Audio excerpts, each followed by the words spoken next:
퇴직 후 개인 택시 성공할 줄 알았는데 뜻밖의 실패 원인 1. 서론 은퇴 후 새로운 출발이라는 기대감. 회사 그만두면 뭘 해야 하지? 이 질문은 50대 중반 이후 누구나 한 번쯤은 진지하게 고민해 봤을 거예요. 저 역시 그랬고 제 주변 친구들도 마찬가지였죠. 한창 일할 나이에는 은퇴가 먼 미래처럼 느껴지지만 막상 퇴직이 가까워지면 마음속에 불안과 걱정이 엄습합니다. 그래도 직장 생활하면서 스쳐 지나가던 기사나 지인 이야기를 보면 개인 택시 창업이 꽤 괜찮은 선택처럼 보일 때가 있어요. 아, 나도 택시 한 대 마련해서 마음 편히 운전하며 노후를 보내면 되겠구나. 시간은 내 마음대로 수입도 괜찮을 거고. 이런 막연한 기대를 갖게 되죠. 그런데 실제로 개인 택시를 시작했다가 1년 안에 접는 분들도 꽤 많다는 사실 알고 계셨나요? 한번 퇴직 후에 새로운 일을 시작하기란 쉬운 결정이 아닌데 왜 개인 택시에 도전하셨던 분들은 성공할 줄 알았는데 라는 말을 남기며 중도에 포기하게 되었을까요? 오늘은 은퇴 준비 또는 은퇴 후 삶의 관점에서 개인 택시에 대한 환상이 어떻게 깨지는지 그리고 그 배경에는 어떤 상황들이 숨어 있는지를 사례를 들어가며 이야기해 보려 합니다. 2. 정보성 에세이 뜻밖의 실패 원인은 어디서 비롯될까? 개인 택시가 처음부터 실패할 사업이라고 말하는 건 아닙니다. 분명 안정적인 수익을 올리는 기사분들도 많으니까요. 다만 예상치 못한 문제들 때문에 중도에 포기하게 되는 경우가 상당수라는 것이 포인트입니다. 가장 흔한 이유로는 초기 투자 비용과 운수시장 변동이 꼽힙니다. 개인 택시 면허를 얻기 위해 필요한 비용이 생각보다 크고 이에 대한 대출이나 퇴직금을 쏟아붓는 경우가 많죠.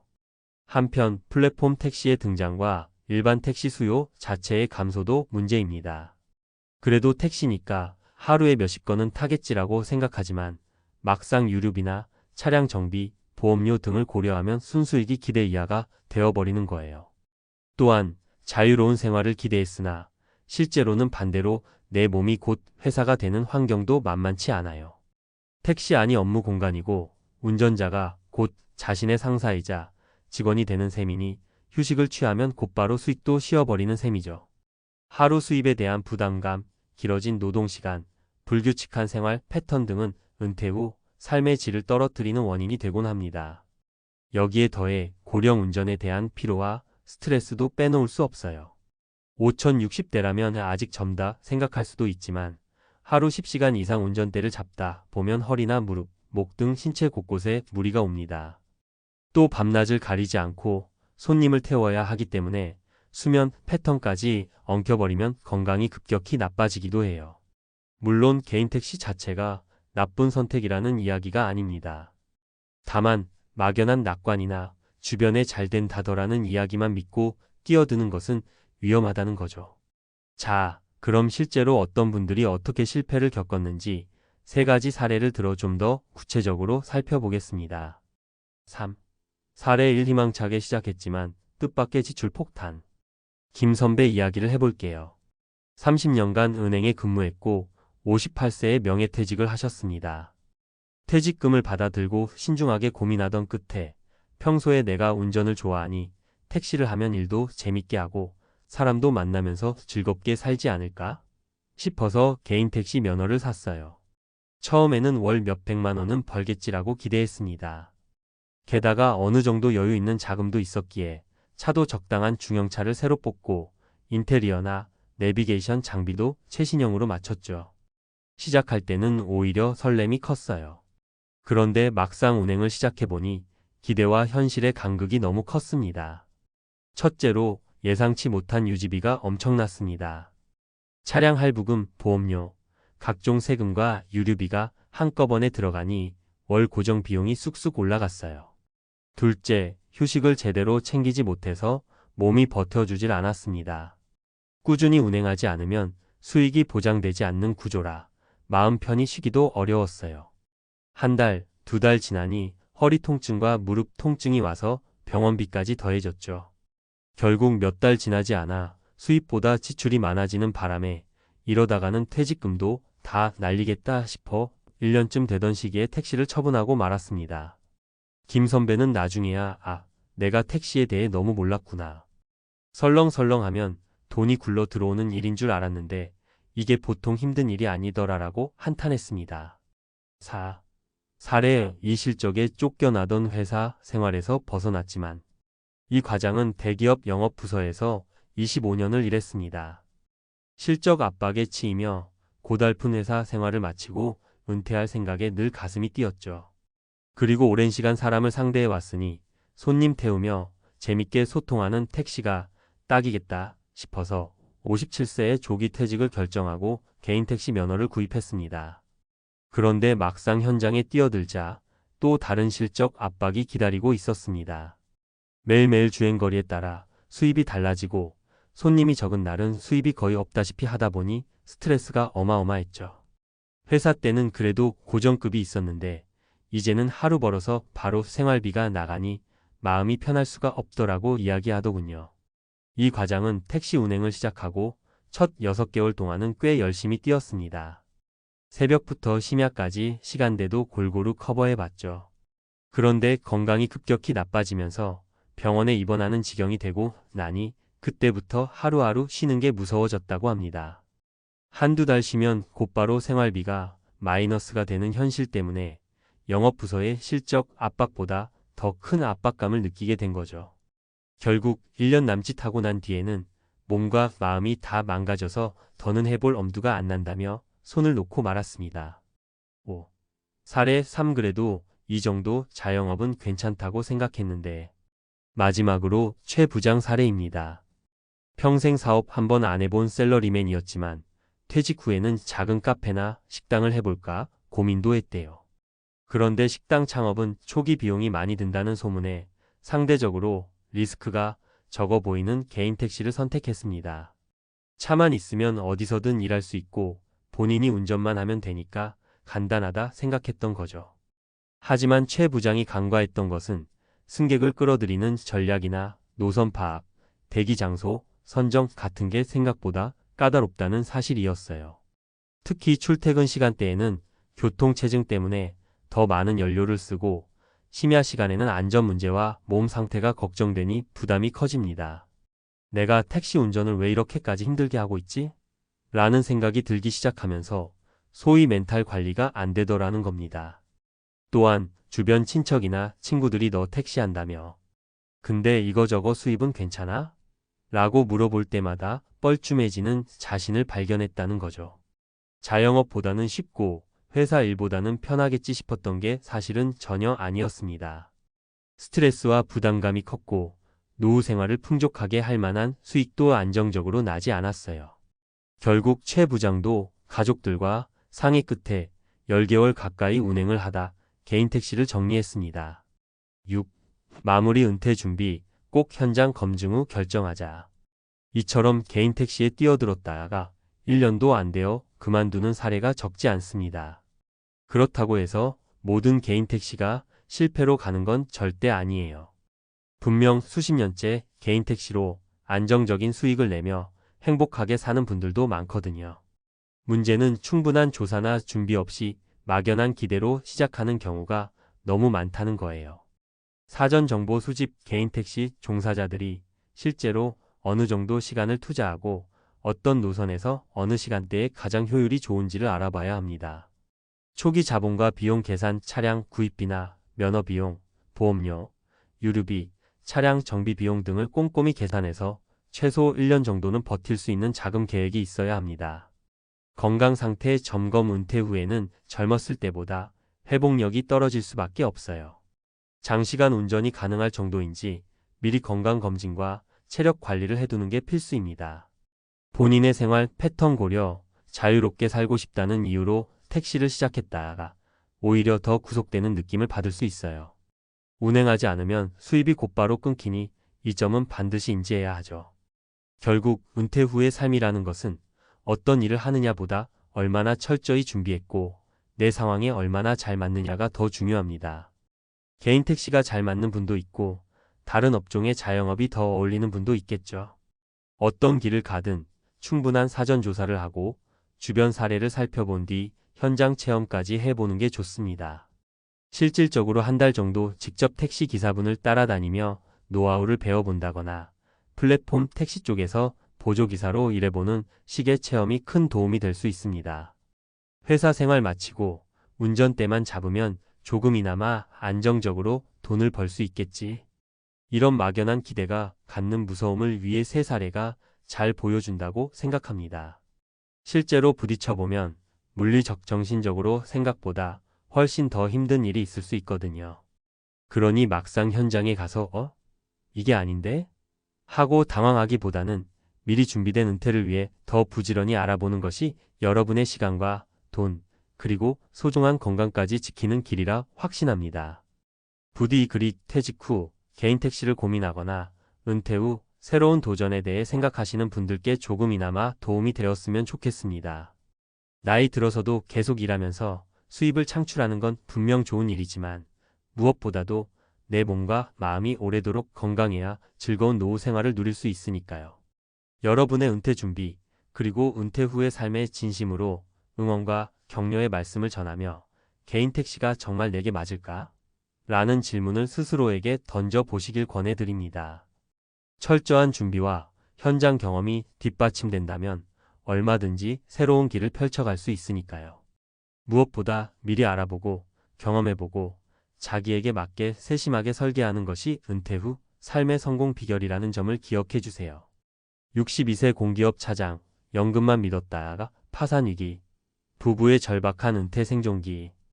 은퇴하면 연금으로 어떻게든 살 수 있겠지. 많은 분들이 이렇게 생각하시더라고요. 특히 3040년을 한 직장에서 성실히 버텨낸 분들은 공무원도 아니고 내가 뭘 더 준비해야 해? 하고 생각하죠. 그런데 안타깝게도 연금만 믿고 아무 대비 없이 은퇴한 순간부터 진짜 위기가 시작되는 분들이 생각보다 많습니다. 특히 부부 둘 중 한 사람이라도 병치레를 하거나 예상치 못한 지출이 생기면 그동안 쌓아둔 퇴직금은 순식간에 사라지고 마는 게 현실이에요. 오늘은 62세 공기업 차장으로 정년퇴직한 한 남성과 그 아내가 겪은 은퇴 후 생존기를 중심으로 왜 연금만 믿은 은퇴가 위험한 선택이었는지, 그리고 지금이라도 늦지 않은 준비 방법에 대해 이야기해 보려 합니다. 사례 1. 정년퇴직 평생 안전이라는 착각. 이분은 62세까지 공기업에서 근무한 차장이었습니다. 회사에서는 꽤 안정적인 위치에 있었고 퇴직 후에는 국민연금과 퇴직연금, 그리고 소액의 개인연금까지 총합월 190만 원 정도가 들어왔죠. 처음엔 이렇게 생각했대요. 우리 부부는 소비가 적은 편이니 충분히 살아갈 수 있겠지. 그런데 정작 퇴직하고 나니 지출이 오히려 늘었습니다. 첫 번째는 병원비였어요. 아내가 갑작스레 허리 디스크로 수술을 받게 되면서 400만 원 넘는 돈이 한 번에 빠져나갔고 꾸준한 재활치료에 매달 30만 원씩 고정 지출이 생겼습니다. 두 번째는 자녀 지원입니다. 이미 결혼한 자녀가 있었지만 둘째가 회사에서 퇴사 후 재취업을 못해 한두 달만 도와달라며 손을 벌리기 시작했죠. 그렇게 자녀에게 흘러간 돈만 해도 800만 원이 넘었습니다. 그리고 마지막, 바로 물가 상승이었습니다. 생각보다 물가가 너무 빠르게 오르면서 식비, 공과금, 관리비가 5년 전에 비해 월 30만 원 넘게 늘었죠.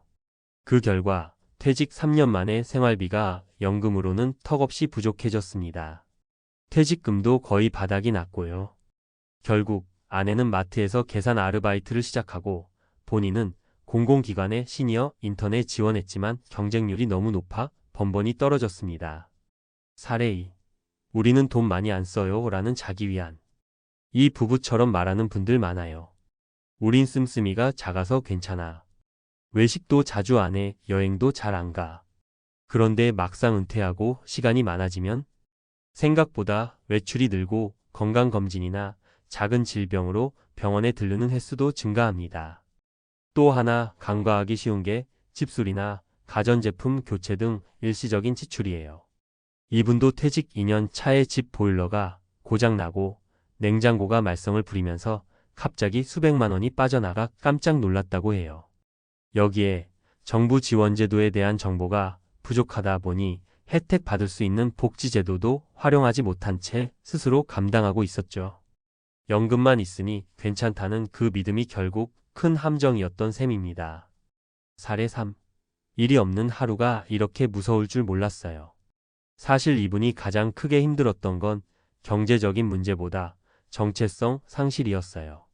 62세까지 차장님 소리 들으며 살았는데 갑자기 아무런 역할도 없는 하루가 반복되니 내가 쓸모없는 사람이 된 건가? 라는 생각이 들기 시작한 거죠. 거기에 아내도 점점 지쳐갔습니다. 남편이 의욕 없이 하루 종일 소파에 누워있고 말수가 줄어드니 가정 분위기도 무거워졌고 부부 갈등도 커졌어요. 은퇴를 앞두고 많은 분들이 쉬고 싶다, 드디어 자유다라고 말하지만 막상 목표도 없이 쉬는 시간은 오히려 사람을 무너뜨립니다. 심리학적으로도 정체성 상실은 우울감과 자존감 하락의 가장 큰 원인 중 하나로 알려져 있습니다. 지금이라도 늦지 않은 3가지 준비. 이제 정리해 볼게요. 은퇴 후 파산 위기를 막기 위해 지금 당장이라도 해야 할 준비는 다음 3가지입니다. 연금은 기본일 뿐 보조 수입원을 꼭 준비하자. 자격증, 시니어 맞춤형 일자리 혹은 유튜브, 블로그 같은 온라인 부업도 충분히 가능합니다. 연금으로는 기본 생활비만 감당하고 여유 자금은 내가 벌자는 생각이 필요해요. 지출은 줄이기가 아니라 계획하기가 핵심이다. 무조건 아끼는 게 능사가 아니에요. 집수리, 병원비, 자녀 지원 같은 비정기 지출을 미리 리스트업하고 준비해야 해요. 그리고 지역 복지 혜택, 정부의 시니어 지원 사업도 적극적으로 찾아보고 활용하세요.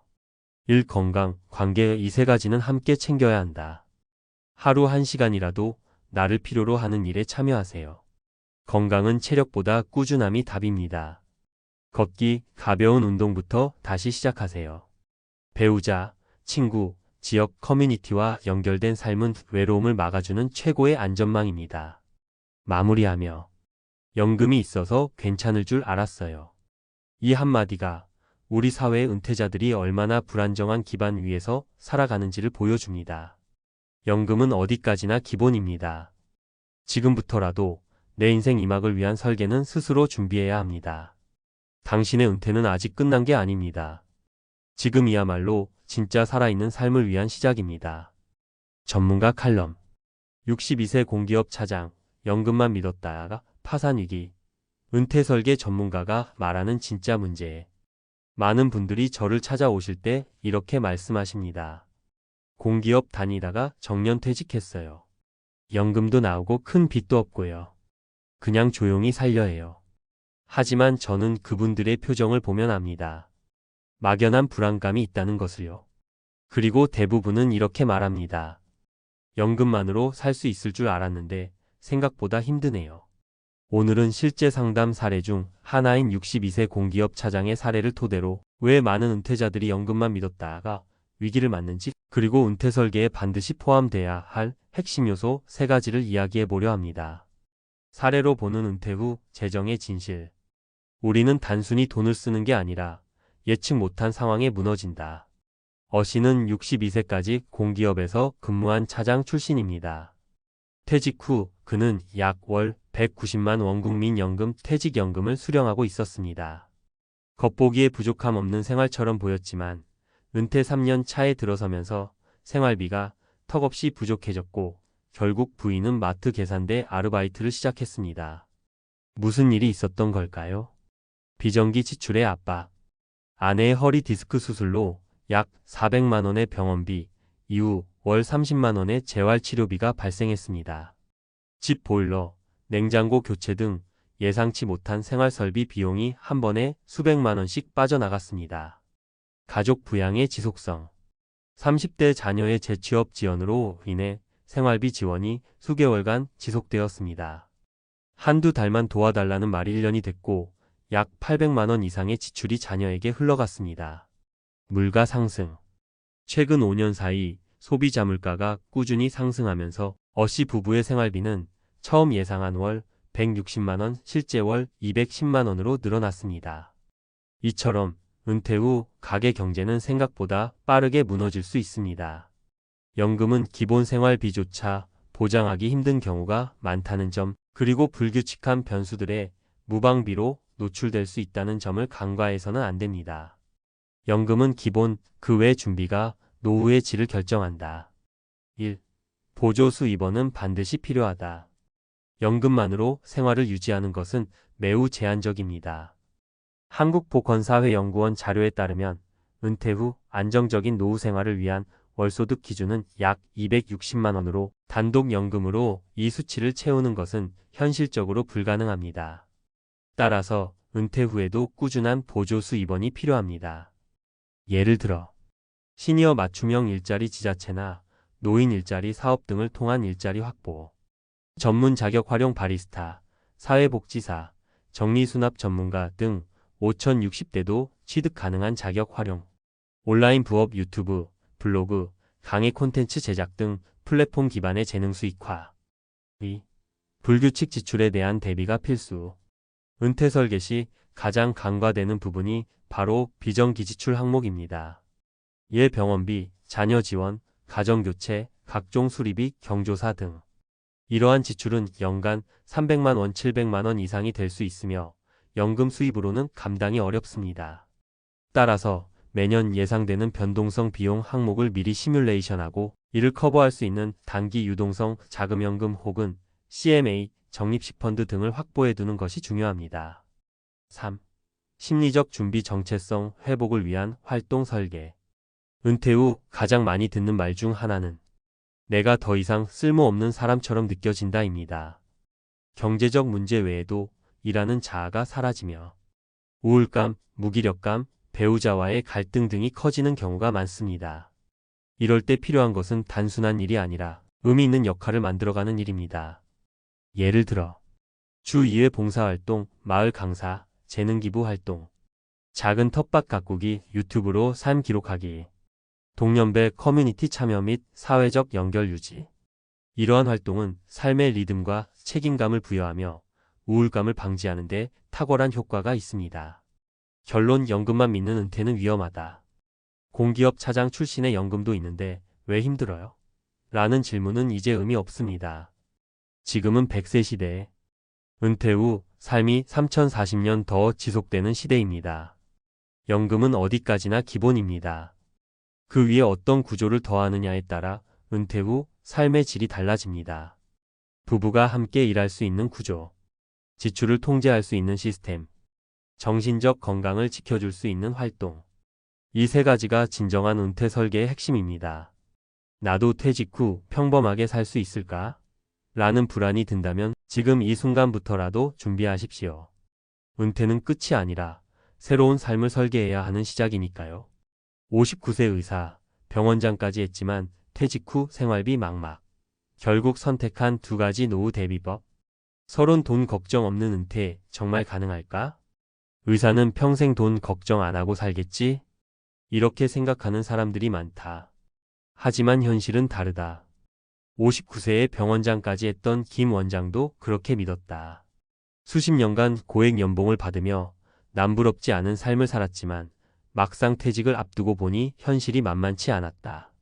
개인 병원을 운영했지만 젊은 의사들의 온라인 마케팅에 밀려 매출이 줄었고 병원을 정리할 때도 생각보다 빚이 많았다. 연금이 나올 테니 괜찮겠지라고 안심했지만 정작 생활비를 따져보니 한 달 500만 원도 모자랐다.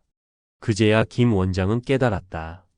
아, 난 은퇴 준비를 제대로 안 했구나. 사실 이런 고민은 많은 전문직 은퇴자들이 겪는다.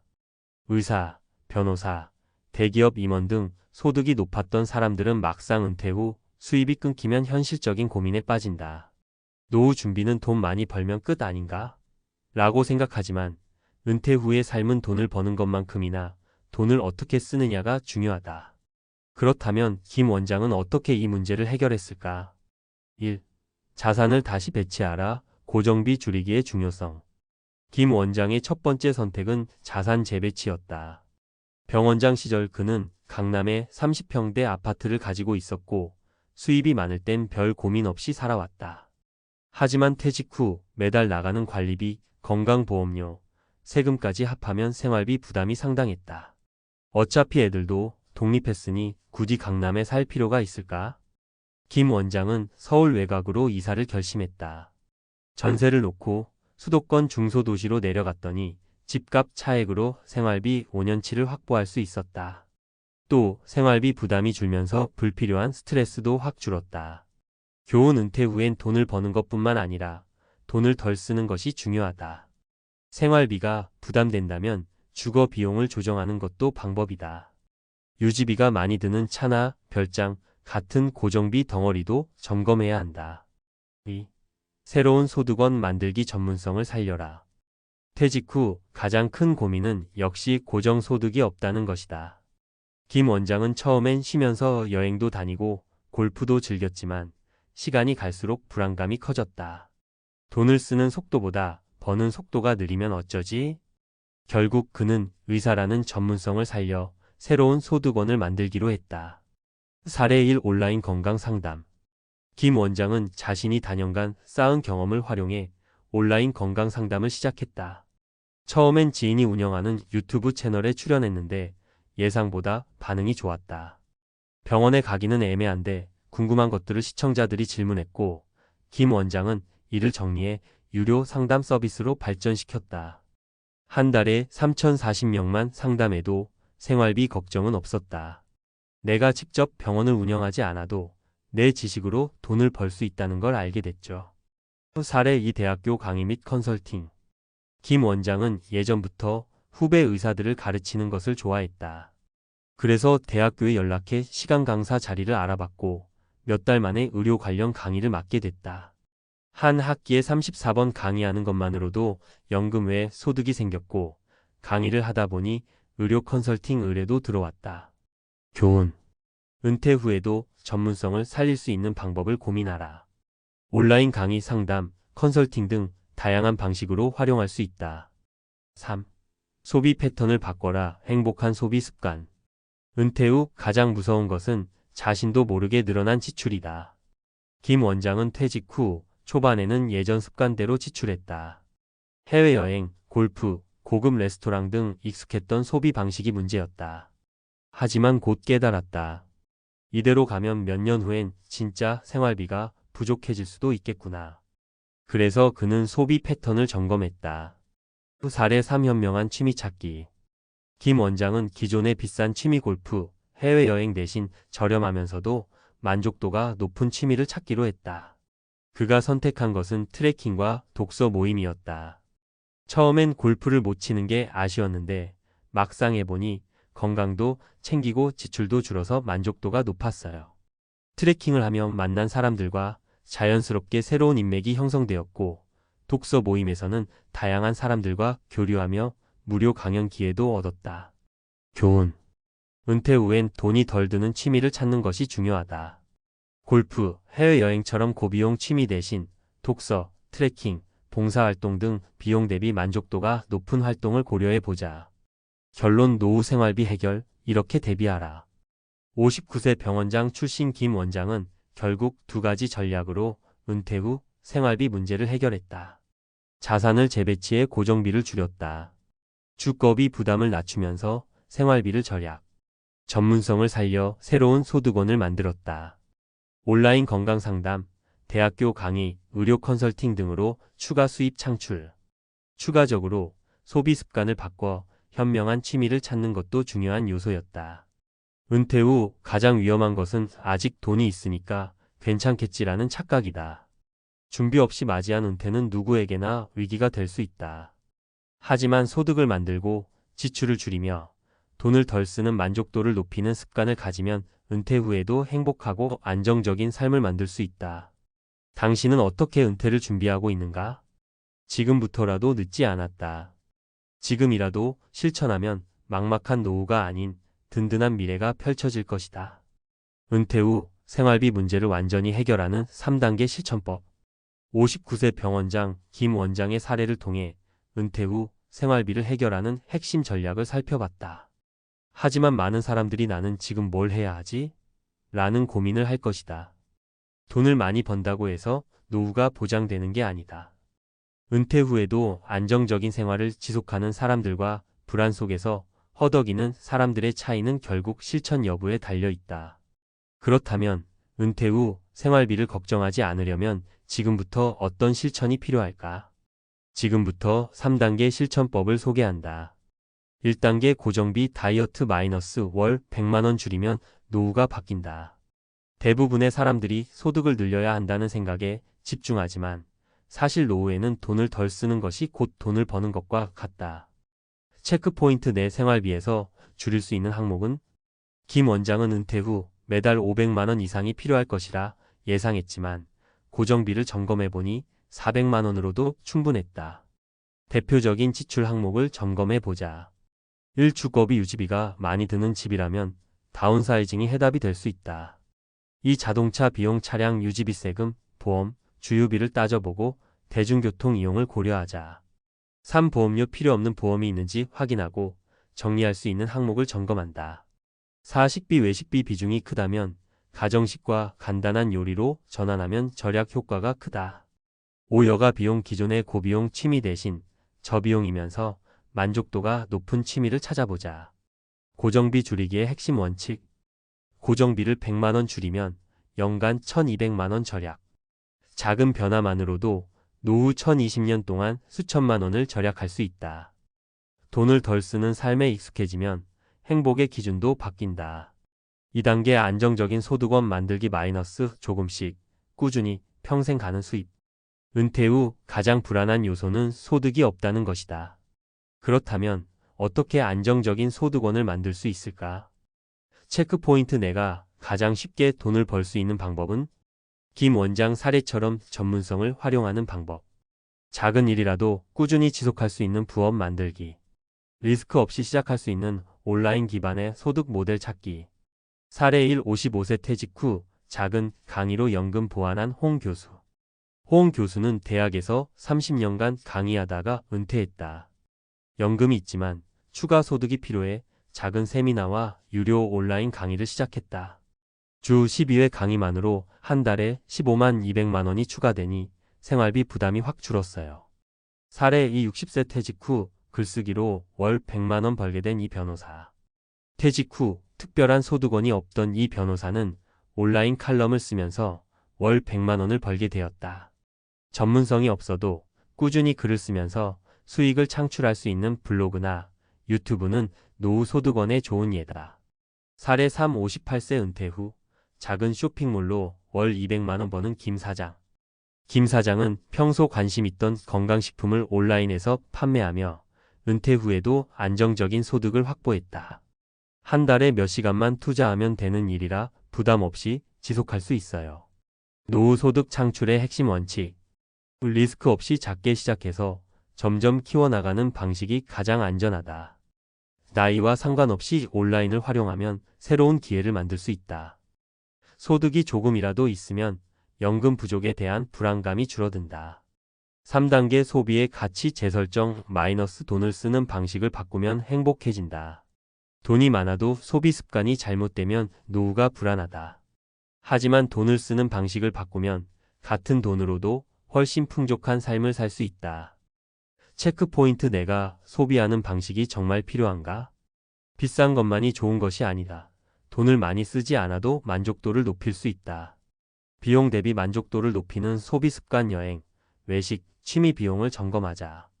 소비에서 가장 중요한 것은 나를 위한 투자, 건강, 경험, 인간관계에 집중하자. 사례 1. 62세 박 교수, 적게 쓰면서 더 행복한 삶을 찾다. 박 교수는 은퇴 후 생활비를 줄이며도 만족도가 높아지는 소비 습관을 만들었다. 해외여행 대신 국내 트레킹과 캠핑, 비싼 외식 대신 소규모 모임과 직접 요리, 쇼핑보다 경험을 소비하는 방식으로 전환. 사례 2. 55세 최 사장, 남들에게 보여주는 소비에서 벗어나다. 최 사장은 퇴직 후에도 브랜드 옷과 명품을 좋아했다. 하지만 은퇴 후 지출을 줄이면서 더 이상 보여주기식 소비를 하지 않기로 했다. 진짜 필요한 것만 사기. 내게 가치 있는 소비 찾기. 소비 습관 변화의 핵심 원칙. 은퇴 후엔 덜 쓰는 것이 돈을 버는 것과 같다. 보여주기 위한 소비에서 벗어나면 돈 걱정 없이 살 수 있다. 돈을 어디에 쓰느냐에 따라 삶의 질이 결정된다. 결론, 지금 당장 해야 할 3가지. 59세 김 원장은 결국 고정비를 줄이고 새로운 소득을 만들고 소비 습관을 바꿔서 은퇴 후 삶을 안정적으로 만들었다. 지금 당장 생활비에서 줄일 수 있는 항목을 점검해보자. 새로운 소득원을 만들기 위해 내 강점이 무엇인지 찾아보자. 소비 습관을 바꾸는 연습을 해보자. 지금 당장 이 세 가지를 실천하면 은퇴 후 생활비 걱정 없이 인생 후반전을 즐길 수 있다. 당신의 노후는 어떤 모습이 될 것인가? 지금부터 준비하면 늦지 않다. 아픈 건 예고 없이 온다는 말 정말 무섭지 않나요? 특히 은퇴하고 나서 몸 하나 믿고 해외로 나가 살겠다고 결심하는 분들께 꼭 드리고 싶은 이야기예요. 우리 나이에 한 번쯤은 다 정리하고 동남아 가서 살까? 하는 생각 솔직히 누구나 해보잖아요. 물가 싸다, 기후 따뜻하다, 생활비 절약된다 이런 이야기들 들으면 혹할 수밖에 없어요. 그런데 정작 중요한 건 우리가 가진 몸이란 자산이 언제든 무너질 수 있다는 사실이에요. 그리고 아프면 모든 계획이 무너진다는 거죠. 제가 아는 62세의 박 선배님 이야기를 들려드릴게요. 평생 직장 다니면서 스트레스 많이 받았는데 은퇴하자마자 여기서 살면 생활비가 반으로 줄어든다는 말에 혹해서 태국으로 내려갔어요. 처음엔 진짜 행복해 보였어요. 바닷가 근처에 월세 30만 원짜리 예쁜 집 얻고 망고 주스 마시면서 해변 산책하는 사진을 단톡방에 매일 자랑했어요. 우리도 부럽다고 난리였죠. 그런데 문제는 건강검진을 미뤘던 거예요. 뱃속이 자주 불편하다면서도 여긴 병원비 싸라며 대수롭지 않게 넘겼는데 한밤중에 극심한 통증이 와서 현지 병원 실려갔어요. 진단은 담낭염이었는데 수술이 필요하대요. 외국인이라 추가 비용도 붙고 통역도 제대로 안 되고 가족도 없으니 서럽기까지. 결국 한국 돌아와서 수술 받았는데 그 고생을 하면서 깨달았대요. 아픈 몸으로는 해외살이 꿈도 못 꾼다고요. 또 다른 사례는 58세의 김 이모님이에요. 한국에서 치과 치료가 비싸서 태국 가서 임플란트 다 해버리자고 마음먹었죠. 인터넷에 정보 많잖아요. 의료 관광이라고 포장된 저렴한 견적에 혹해서 떠났어요. 하지만 현지 병원에서 시술 받고 나서 부작용이 생겨서 한국 와서 재수술 받았어요. 2번, 3번 다시 깎고 꿰매고 결국 비용은 한국보다 훨씬 더 들었대요. 거기다 내 몸이 실험 대상이었나 하는 생각이 들면서 멘탈도 박살이 났다고 해요. 건강이 불안정해지면 살던 나라에서 다시 시작하기도 힘들어집니다. 마지막으로 제 지인 중 65세의 은퇴 후 필리핀으로 간 이 사장님 얘기도 있어요. 여유 있게 살자며 집까지 팔아 큰돈 들고 갔는데 막상 현지에서 사기 비슷하게 당했어요. 집 임대 계약이 엉망이었고 한국인 상대 부동산 중개업자에게 당해서 보증금도 못 돌려받았어요. 기댈 친척도 없고 언어 문제에 치안도 불안한데 몸까지 약해지니 완전히 무너졌죠.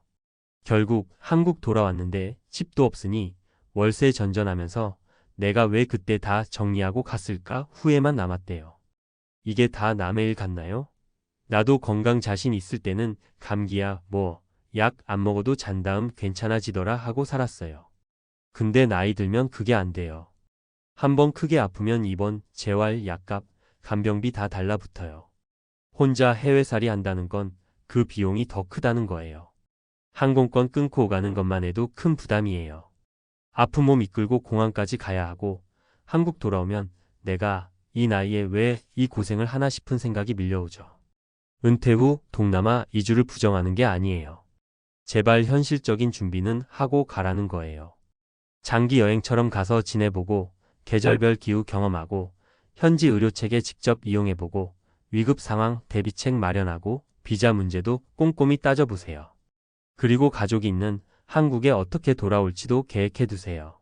병원비나 건강보험 같은 건 한국에 있을 때보다 훨씬 불리할 수 있어요. 난 아직 젊으니까 괜찮다는 분도 있겠죠.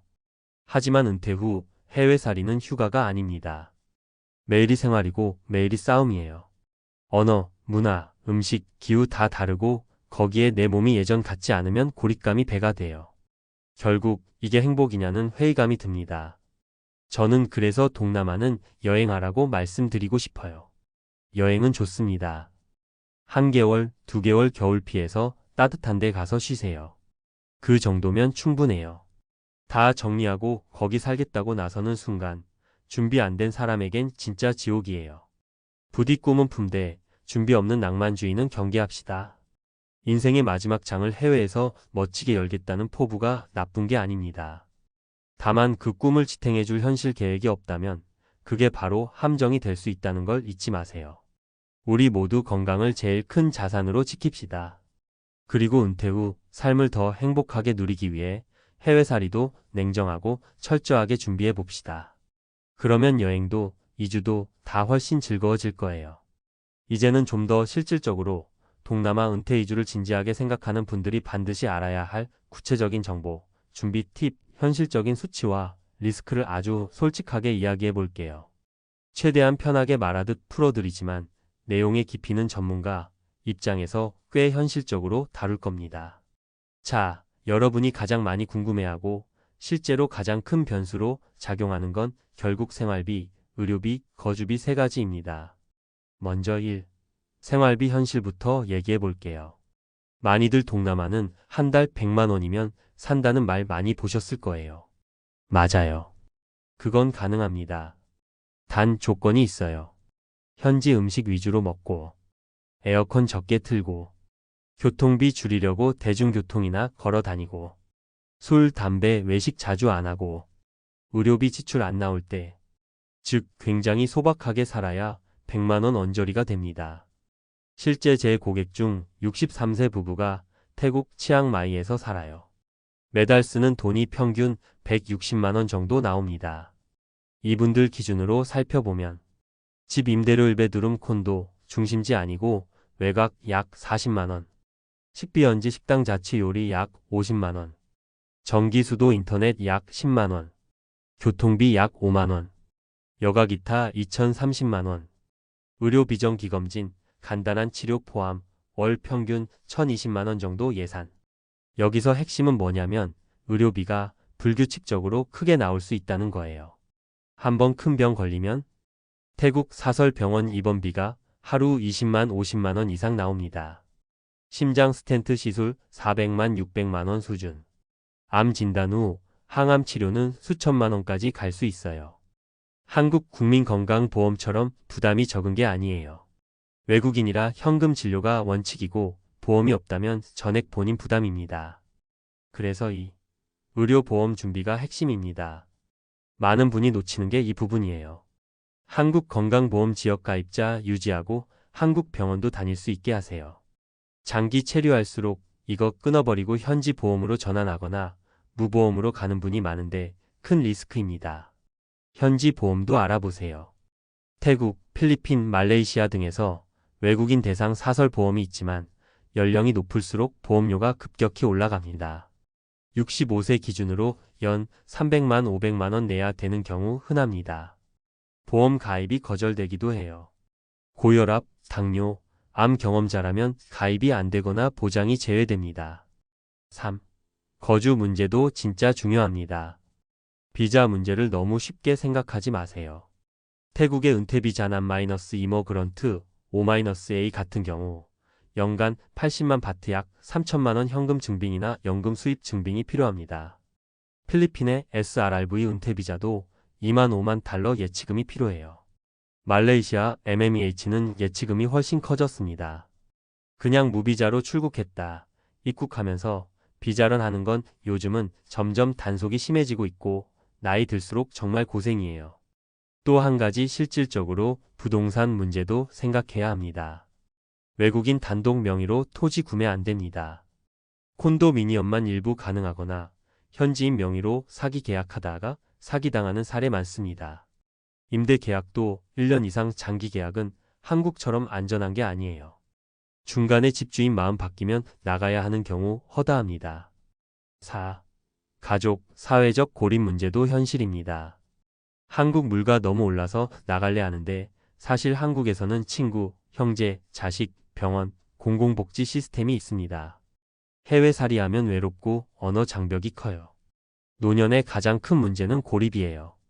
사소한 병에도 누가 병원 데려가 줄지, 간병해 줄지 고민해야 합니다. 5. 현실적인 준비 체크리스트 제안 드릴게요. 건강검진 철저히 받고 가세요. 진단 나오면 한국에서 치료 끝내고 출국하세요. 한국 국민건강보험 유지 계획 세우세요. 최소한 6개월 이상 국내 거주 기록이 있어야 유지됩니다. 현지 의료보험 여부 확인하고 가입 계획 세우세요. 거주비자 요건 꼼꼼히 체크하세요. 만만하지 않습니다. 임대 계약 꼼꼼하게 확인하고 보증금 안전장치 고민하세요. 재정계획 생활비 비상금 의료비 포함한 최소 23년치 현금 확보 필수. 언어 공부 조금이라도 하세요. 병원 갈 때 계약할 때 필요합니다. 현지 커뮤니티 안인회 등 정보 미리 파악해서 도움받을 수 있는 네트워크 만들어 두세요. 결론적으로 말씀드리자면 동남아 은퇴 이주는 정말 좋은 선택이 될 수도 있어요. 하지만 여행처럼 쉽게 생각하면 큰 코 다칩니다. 아프면 지옥이 됩니다. 준비 없이 다 버리고 떠난다는 건 현실적으론 권장하기 어려워요. 제발 여행은 마음껏 하세요. 한 달, 3달 겨울 피해서 다녀오세요. 정말 좋아요. 하지만 살러 간다면 철저히 준비하고 플랜 B까지 만들어 두세요. 은퇴는 인생의 마지막 대장정입니다. 행복하게 살려고 떠나는 거잖아요. 그러니까 진짜 지혜롭게 냉정하게 준비하셔서 후회 없는 선택하시길 진심으로 바랍니다.